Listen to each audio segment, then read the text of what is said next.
I'm Brother Mess.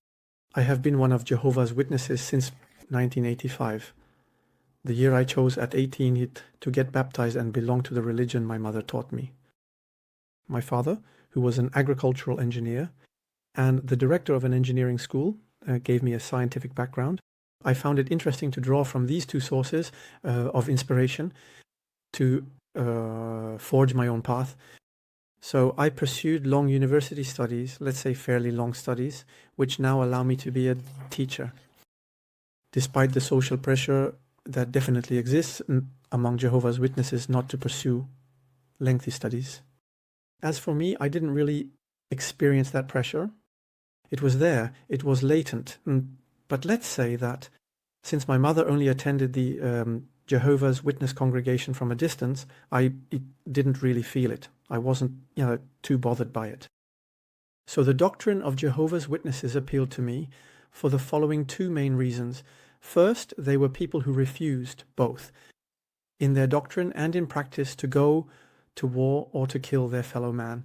So that was something that I also felt strongly about, so I completely agreed with it. And in my opinion, it was the only religion that went that far, that really got to the heart of things. And on the other hand, for me, it was the only religion that identified the true God as Jehovah, whose name appears in the Hebrew Bible. I refused to do my military service, and I was sentenced to 12 months in prison. This event is very important because, on the one hand, I am proud of it. And on the other hand, I didn't just follow my religion in that situation. I made an informed choice, my own choice, by reading the National Military Service Code, for example. And my stance was firm, personal, and I have never wavered from that position throughout my life. It's an easy law to understand, the idea of not wanting to kill your fellow man. And so when you go to war, inevitably, you might end up killing other people.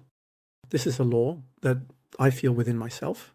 It's called a natural law, and it's a very important episode in my life that had a major influence on the stance I took during the COVID crisis. As long as my life was in line with the precepts of this religion, you could say my life was pleasant. I was able to find a faithful partner.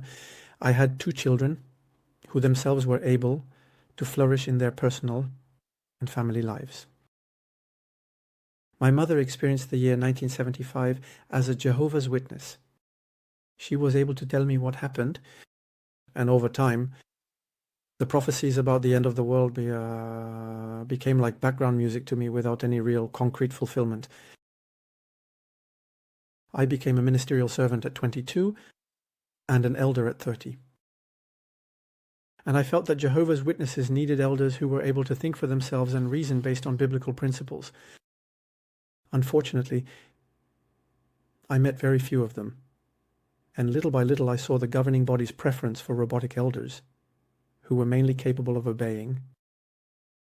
From 2010 onwards, elders were no longer able to make decisions on their own. For example, you had to write to the branch to find out if you were allowed to use a software program, if you were allowed to make a bank transfer, if you were allowed to change a light bulb in the Kingdom Hall, and so on. At every visit from the circuit overseer, the little speech at the beginning of the elders' meetings used to be an interesting study of biblical principles, generally modeled after the words of Jesus, but the second part resembled a Pharisaic or Pharisaical application of the law, where every elder had completely forgotten Jesus' example. I clearly remember my last elders' meeting in September 2022 with the circuit overseer. He stated a principle in the first part. I thought to myself, great. He said, rules go against unity, so stop making rules. There you go. Take inspiration from Jesus and his example. Very well. Then comes the second part. So the second part of a meeting with the circuit overseer is when the elders discuss and try to properly manage, their congregation, the Jehovah's Witnesses congregation. He followed a completely stupid rule that prevented Jehovah's Witnesses from preaching, so from fulfilling their mission, from preaching the good news in a certain territory. The elders had written to the branch office which simply said no, just like that, without really knowing, because obviously they're not there on site. And I remember making this remark to him: you see, earlier you talked to us about not making rules that go against Christian principles. And here you are applying a stupid rule that even prevents us from fulfilling our mission as Jehovah's Witnesses. We would hear the witnesses around us who, like a recurring theme, always said, "Nuit. Fortunately, the end is coming soon." But deep down we knew, that the end for each of us was the end of our own life, or when we would die. As a result, the doctrines became more and more secondary, and we found ourselves in a group of people who provided us with social interaction, which was very helpful, especially when you have children. Most Jehovah's Witnesses are honest, and follow moral standards, which makes them good company.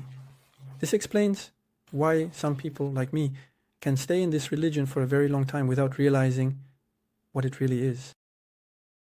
When the COVID-19 pandemic hit, everything went well at first. I had suffered a lot between the year 2000 and 2010 because, in my opinion, the governing body was anti-technology. Because of my profession, I was actually a bit more of a technophile.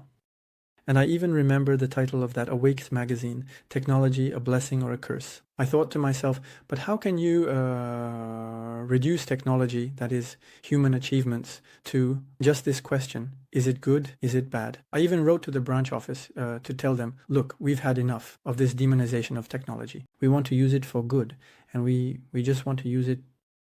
And she replied to me that soon there would be a new website. She was happy to say that there would be a new website. I think this was around 2010, and it was supposed to launch in 2013, I believe, or maybe a little before that, the jd.org website. So in 2020, when the media and politicians started talking about the vaccine, I wasn't too worried. I told myself, no, they're not going to force it on everyone, and besides, in our religion, not really either. Well, I should mention that I come from a family that hasn't been vaccinated since my grandfather's time. When my grandfather had my mother vaccinated against smallpox, she got sick and suffered after effects her whole life. So my grandfather, who was pragmatic and intelligent, immediately understood that it shouldn't continue, even if the state imposed mandatory vaccination. For him, it was a definite no. My parents didn't have me vaccinated, and I understood why. My father, who was very scientific, explained to me that an individual's constitution was the most important thing, and that we didn't need to pollute ourselves to fight against external threats. I was actually able to confirm this because I tended to get sick less often than my classmates. So for me, the vaccine was obviously a no-go. I did some research on the mRNA vaccine that the pharmaceutical companies were going to offer. Among other things, I read the explanations of Dr. Christian Velo, who was a CNRS researcher, and Godushim, who, from the very beginning, warned about the potential disasters that could occur. And indeed, that's exactly what we're seeing today. All the wave of genetic diseases we're witnessing had actually been predicted by Christian Velo. Since then, Jehovah's Witnesses have always supported the idea that when it comes to medical treatments, and this is documented, as we'll see in later episodes, apart from the issue of blood, it was up to each individual. We weren't supposed to interfere in anyone's private life or pressure someone to take a particular treatment. So in that respect, I felt reassured. But a background noise at the end of 2020 started to make itself heard. With a communication from the governing body that was broadcast to all congregations worldwide, specifying that there was no blood in a certain mRNA vaccine. I thought to myself, well, that's kind of strange. That's all they said. Well, yes, that's all they said. And I had a bad feeling about it. Why are they only telling us that there's no blood? They're not telling us, well, take it or don't take it. And there, right from the start, the governing body began to make us take decisions in a roundabout way. Let's say without getting their hands dirty, without really taking a stand. And indeed, that would become the rule throughout the entire year of 2021. That's when the trouble started. I'll stop here for this introduction to the series. I'm filing a complaint against Jehovah's Witnesses. You understand why I am filing a complaint, and I will clarify it in an upcoming episode. Here are the different points I plan to develop in the next episodes. How was conscientious objection trampled on? How, little by little, coercion of consent became the norm among Jehovah's Witnesses? How did the governing body even come to be guilty of discrimination? This is the point that allows me to file a complaint against Jehovah's Witnesses. And in another area, as you can see here, I am making a video with my face visible. Well, you might be surprised because there aren't many Jehovah's Witnesses who make videos instead showing their faces, because they're afraid.